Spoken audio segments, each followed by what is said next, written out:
How are you doing, folks? Bit of a disaster on the Triumph. Mega oil leak. It looks like, well, definitely coming out the back of the pushrod tube, and that was at the bottom, which is obviously part of the top square section door-ring, but also on this side. I was just looking round. I've given it a bit of a wash. This here, this little monkey, it's actually stripped out of here. I hope there's enough meat in there to helicoil it. So unfortunately, the head's got to come off. So the weather's cracking and we can't get out on the bike. So I'm going to crack on and make a start. So obviously tank first, then exhausts, and then we'll see how we go. So we'll be back in a second. See you in a bit. Okay, headers, tank, etc's off. So next job's going to be obviously carbs, coils, and head steady. So see you in a second. Okay, we've got the head steady off. We've got the oil feed pipes and bolts off. So now it's the rockers. So it's the 4 head bolts, the 2 inside, and the one that's stripped, and the other one, and the other 2 on this side, and the rockers should come off. So back in a second.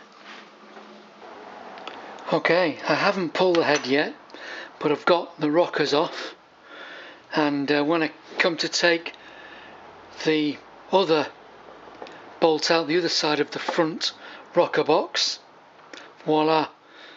So looks like JB Weld or something in there, and they're completely gone. There is plenty of material in there, so we'll be able to helicoil them.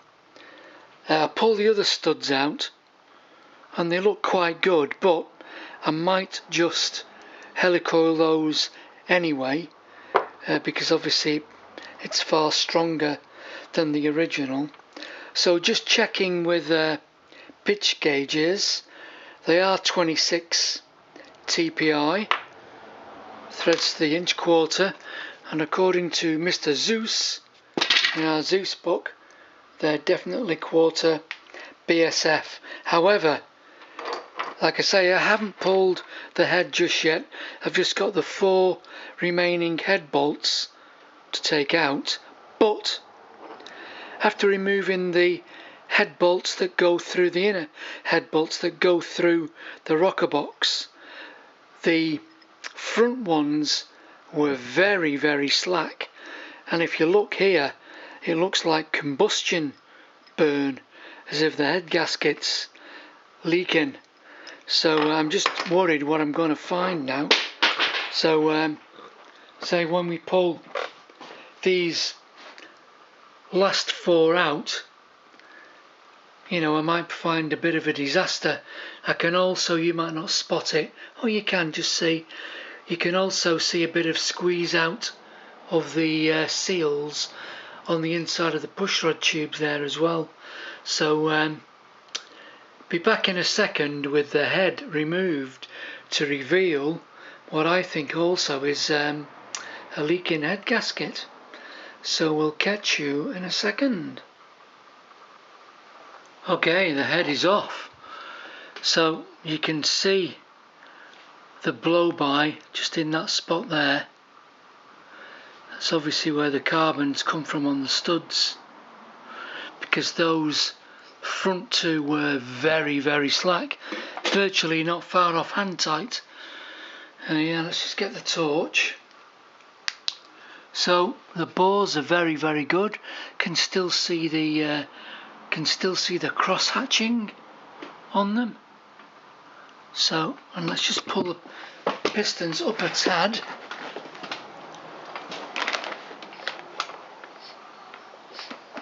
Okay, so there's nothing in there, no rock at all. Obviously she wasn't burning oil, so I'm not gonna pull the barrels. I mean, I was thinking of pulling the barrels and putting rings in it anyway, but it's a bit futile. If there's nothing there, no marks, bores are good compression, she isn't burning any oil.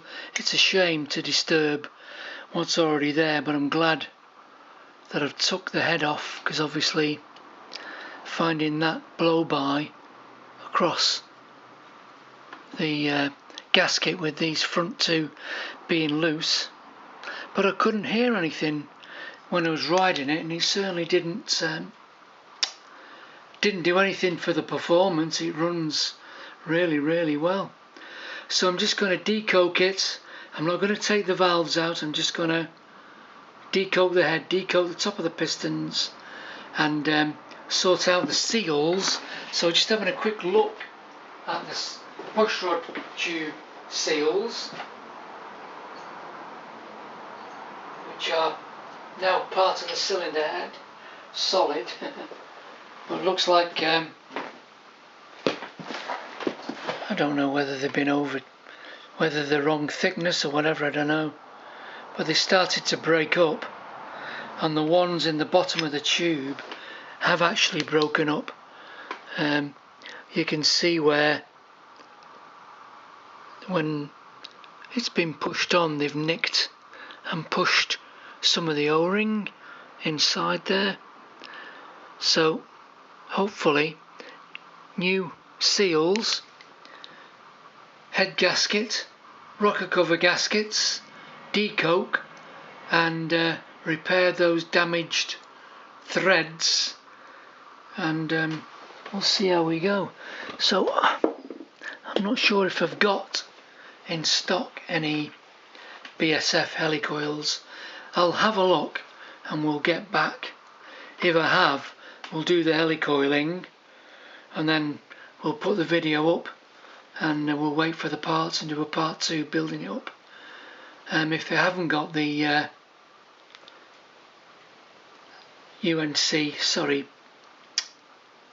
quarter BSF helicoils, then this will be the end of this video, and we'll do a part 2 helicoiling and building back up.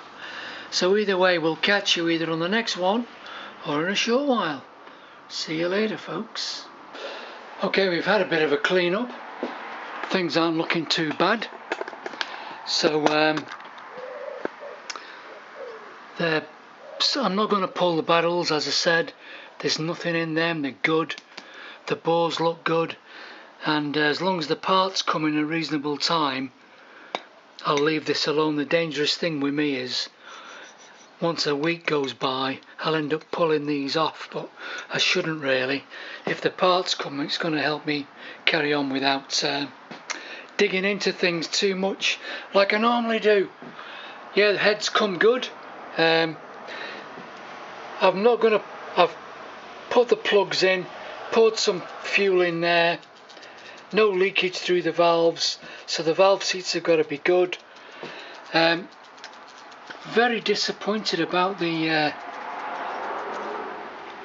about these though. I mean, whether they've been fitted incorrectly or whatever, I don't know.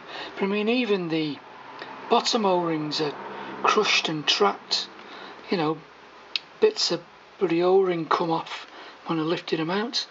I'll clean the tubes up where the O-rings seat, so they're looking good. And I'm going to work out what we're going to do with this lot.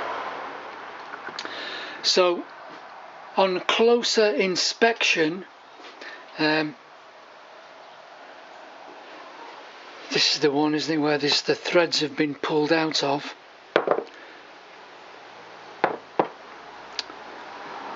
That's actually JB Weld, which somebody's kindly just pushed it in, and which is absolute crap, but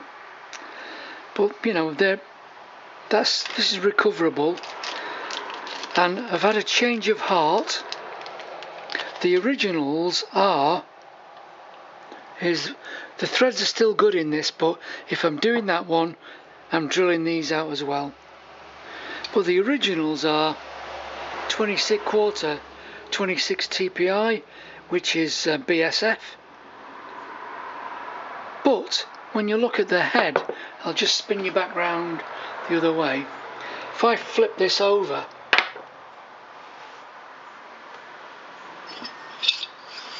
so the other end of the rockers, obviously this end here is where the studs go through, and these are where I don't know, the original ones would have been, I don't know, but they're actually a coarse thread, which is correct for a soft material. It shouldn't be fine. So rightly or wrongly, for triumph, I don't care, these are going to go back with UNC. So these are, the originals would have been 26 TPI, which is that 26. I have checked it, they are BSF, but I've just tested one at 20 TPI and 20 TPI, which is that one. 20 TPI is, well, it's Whitworth or UNC. In Whitworth's 55 degrees, isn't it? Thread angle, and UNC's 60. So there, I'm going to drill these out, UNC, and we're going to helicoil them.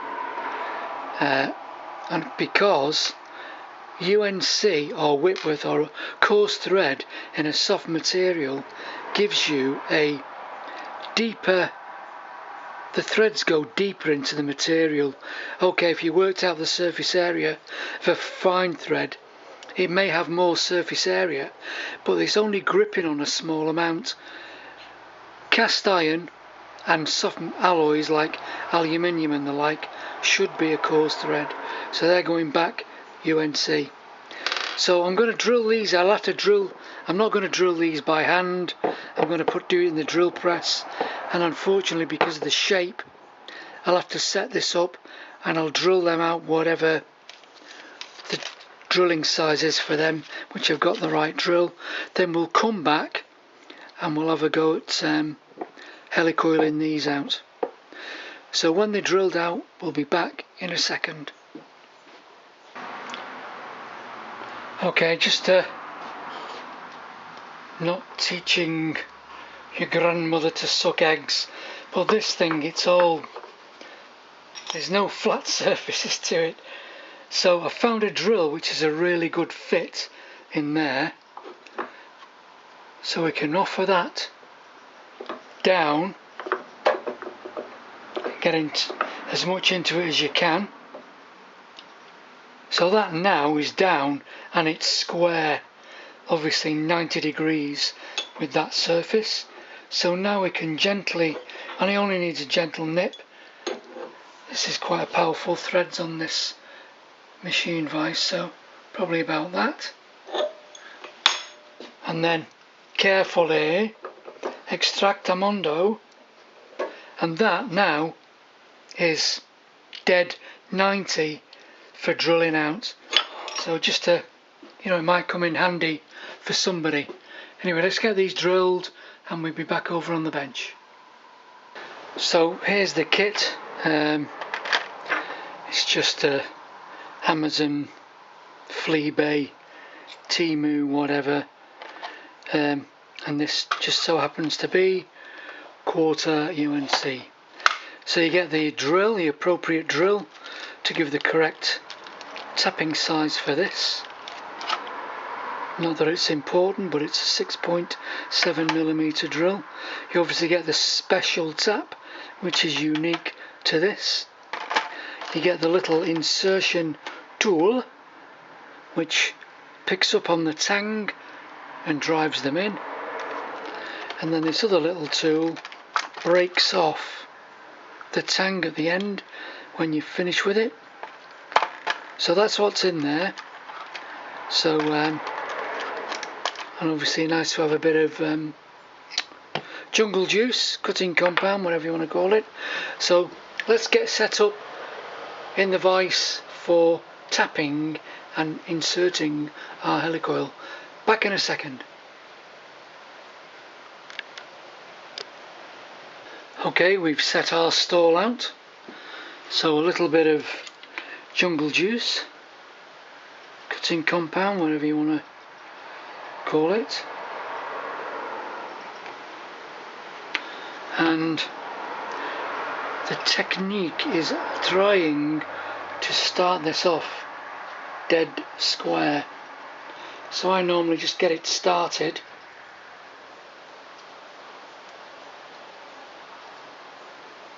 then I look in that plane and I'm happy, then I look in that plane and I'm happy.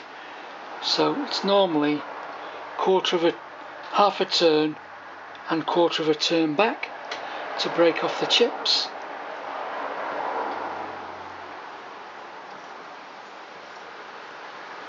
And it's, you know, you can feel it when it's cutting right. It's just cuts lovely, a nice sharp tap, bit of cutting compound. Take your time, and you should have no disasters, he said. So obviously this is going to go in till it bottoms out, so I can just feel it getting tight, and that is it for me.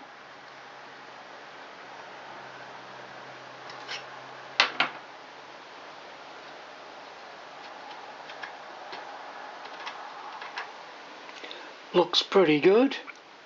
Just cleared out the debris.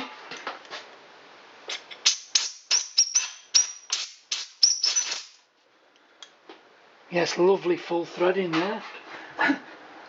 So set up the helicoil on that little driving tang, and then it should just pick up nicely, and just wind him in.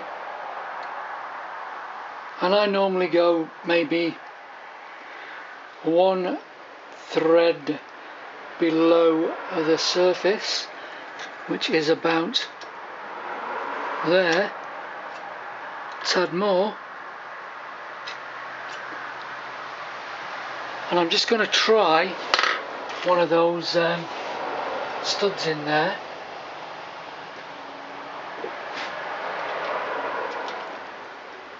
And she's going to go beautifully. So now we have to break off that tang. So this goes in, and you normally end up with the bigger ones. You can do it because you've got a bit more leverage at the end of the tang. But on the small ones you normally need a shock to break him off. And he's broken off. Then the hard job is trying to get the piece out. You could leave it in, I suppose.